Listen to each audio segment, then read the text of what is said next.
హైదరాబాద్ పాత బస్తీకి పండగ కళ వచ్చింది. నెల రోజుల కఠిన ఉపవాస దీక్షలు ముగించి రంజాన్ ఈద్ కోసం సిద్ధమైంది. షాపింగ్ సందడితో ఓల్డ్ సిటీ కిటకిటలాడుతోంది.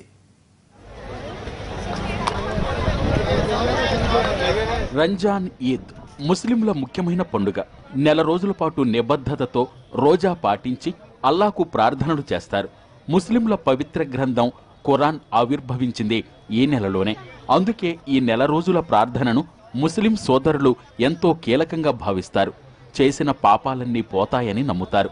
దాన ధర్మాలు పెద్ద ఎత్తున చేస్తారు. అటు పండుగ సంబరాలు అదే స్థాయిలో అంబరాన్నంటుతాయి. ఈద్ వేడుక చూడాలంటే హైదరాబాద్ పాత బస్తీకి రావలసిందే. చార్మినార్ సాక్షిగా పండుగ కోలాహలం మొదలైంది.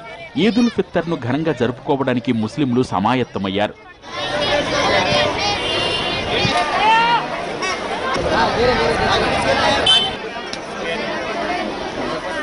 షాపింగ్ సందడితో పాత బస్తీ రోడ్లు కిటకిటలాడుతున్నాయి. పండుగకు 2-3 రోజుల ముందు నుంచే ఇక్కడ నైట్ బజార్ ప్రారంభమవుతుంది. గాజుల మెరుపులతో లాడు బజార్ గలగలమంటుంది. బట్టలు, నగలు, అత్తర్లు, సుర్మాలు, సమాజ్కి టోపీలు, షేర్వాణీలు మొదలు సేమియాలు, డ్రై ఫ్రూట్స్, గుమగుమలాడే బిర్యానీ మసాలాలు, మెహందీ, ఇలా దొరకని వస్తువంటూ ఉండదు. పండుగ షాపింగ్లో మహిళలదే కీలక పాత్ర.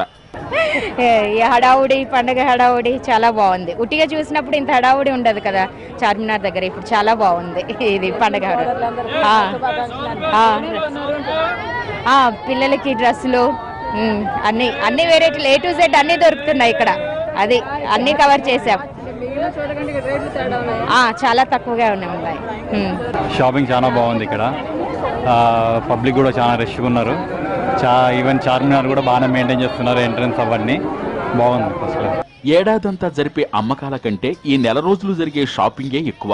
అందులోనూ చివరి 2-3 రోజుల్లో కోట్లలో వ్యాపారం జరుగుతుంది. అందుకే రంజాన్ కోసం ప్రత్యేక డిజైన్లు తయారు చేస్తారు. ఆకర్షణీయమైన రేట్లతో అమ్మకాలు పెంచుకునే ప్రయత్నం చేస్తారు. स्पेशल आते हैं रात में 10 बजे से स्टार्ट होगा पब्लिक. आज फुल नाइट में, कल फुल नाइट.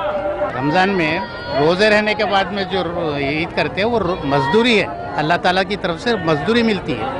तो मजदूरी क्या है? खुशी. ऐसी खुशी है जो दुनिया में नहीं मिल सकती. ఈ షాపింగ్ కేవలం ముస్లింలే చేస్తారనుకుంటే పొరపాటే. అన్ని రకాల వస్తువులు కొత్త వెరైటీస్తో దొరుకుతాయని చుట్టుపక్కల నుంచి అన్ని వర్గాల వారు వచ్చి కొంటుంటారు. రంజాన్ శుభాకాంక్షలు చెప్తూ పండుగ వాతావరణాన్ని మతాలకు అతీతంగా అందరూ ఆస్వాదిస్తుంటారు.